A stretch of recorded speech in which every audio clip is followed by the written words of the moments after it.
Сайн бацхан бүгдний надад мэндийг хүргэе. За өчигдөөс эхлээд манай Мандимэс сайтын зүгээс одоо Монголын уламжлалт ёс заншил түүний дотор одоо цэрлэх ёсны талаар бид хоёр одоо цувралаар хүргэж эхэлсэн. Өнөөдөр болохоор 2 дахь дугаар нь явж байна. Өчигдөр бид хоёр 100 гараараа хүн юм өгөх авах талаар ярьсан бол өнөөдөр бүсгүй хүн уул аваан дээр гардаггүй талаар бас ярилцахад шийdzээ. За юу н нукагийн хувьд бол хэр уул аваан дээр гардаг вэ тий? Би болохоор нөгөө барууных ховдих. Тэгээд манайх болохоор угаасаа уул хат ихтэй хангаа газар. Тэгээд жирийн үед болохоор уул хатан дээр угаасаа хонь малаа хариулдаг. Тэгээд ер нь ундруулын өрөө дээр тавлж өссөн. Тий. Тэгээд яг цэрлэх ёсны тухай гэх юм бол манайх цагаан сараар одоо өвөө тэгээд ах нар уул нь гарахад уул аваан дээр одоо гардаг шүү дээ. Цагаан сарын шинийн нэг өглөө. Яг тэр үед болохоор би митэгээ гэртээ цайгаа чинад үлддэг. Тэгээд уул нь л ингээд хүмүүс гарч байгаа юм чи би бас гармаар байгаа шүү дээ. Тэгээд гарыг гэхээр эмэгтэй хүн гардггүй гэж хэлдэг гэсэн. Яг тухайн үед болохоор яагаад гарахгүй байгаа гэн мэдгүй болохгүй гэхээр дээр болохгүй мэн гэж боддог гэсэн. Гэтэ уулын оройд гарахгүй гэсэн нөгөө бэлтэн очиж болдог үстэй тий? Эмэгтэй хүн болохоор уулын бэл 29 хэсэгт очиод одоо уулынхаа бараа харагдах газраас сүүд ээжээ бол өргөж болдог. Тэгээ бас миний саяхан сонсон зүйл дээр бол нөгөө нэг уулын ойдоо ч юм уу өндөр газар ч нөгөө соронзоо одны нөлөө их байдаг гэж сонссон байна. Тэгээд эмэгтэй хүн эрэгтэй хүнийг бодвол арай эмзэг байдаг болохоор нөгөө бас нөгөө эмэгтэй хүн ч бас нөгөө хүүхэд тээдэг болохоор савнд нь хий орох ч юм уу тийм нөлөө байдаг гэж сонссон. Тийм гэдгсэн. Нүг одоо манай өвгдөд сэцэг өвгд одоо өвөө одоо аавнаар гэх юм уу жоохон им дээр үеийн хүмүүс болохоор овог одоо соронзоо орох ихтэй салхины хуйлрал ихтэй мөн агарын даралтуудад тийм сэрэг газар овоо босгодог гэсэн мэлээ.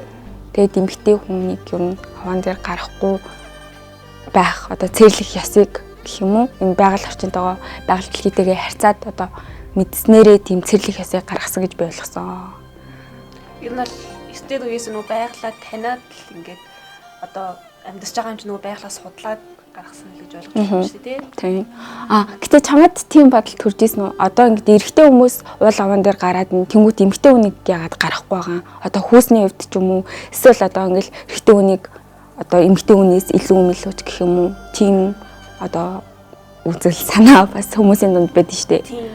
Яг хөө миний бодлоо тэгж бодсон л доо эрэгтэй хүн нөгөө нэг одоо хиймэл сүлттэй байдаг гэдэг шүү дээ. Тэнгүүд магадгүй эмэгтэй хүний гарахад хиймэл сүлт нь унах ч гэдэг юм. Тэгж ойлгодог юм болов уу? Бас яадаг юм бол? Энэ болохоор нөгөө социалист нийгмийн үед болохоор ингээд шарын шашинт гэх юм уу, энэ бурхан шашны талаар айгүй юм сүрэгч гэх юм уу, буруу ташаа гэх хүмүүс одоо янз бүрийн юм ойлголт үүсгэсэн байдаг шүү дээ.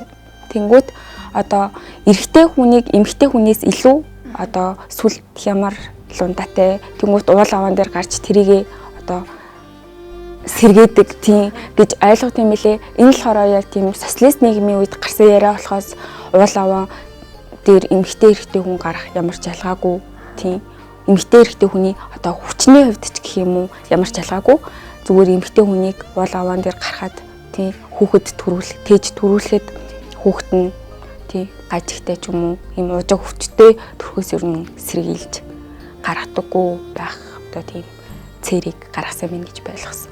Тэгээд бас нөгөө бүстэй хүн уулын ойдоо газдаг, бүсгүй хүн уулын ойдоо газдаг гэдэг. Эмэгтэй хүн ч бас нөгөө бүсгүй хүн гэж ярьдаг бол бас хамаатай болов уу? Бас үгнээсээ үүсэлтэй.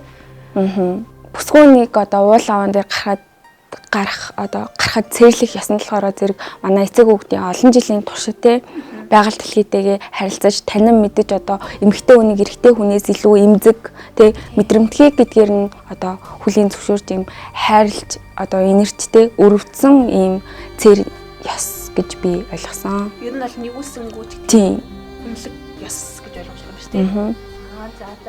За бид хоёр өнөөдөр та бүхэндээс эмэгтэй хүн өндөр уул аваан дээр бас гардаггүй учрын талаас бахаан ч гэсэн мэдээллийг та бүхэндээ хүргэж чадсан гэж бас найдаж байна. За тэгээд маргааш уулзлаа баяртай. Баяртай.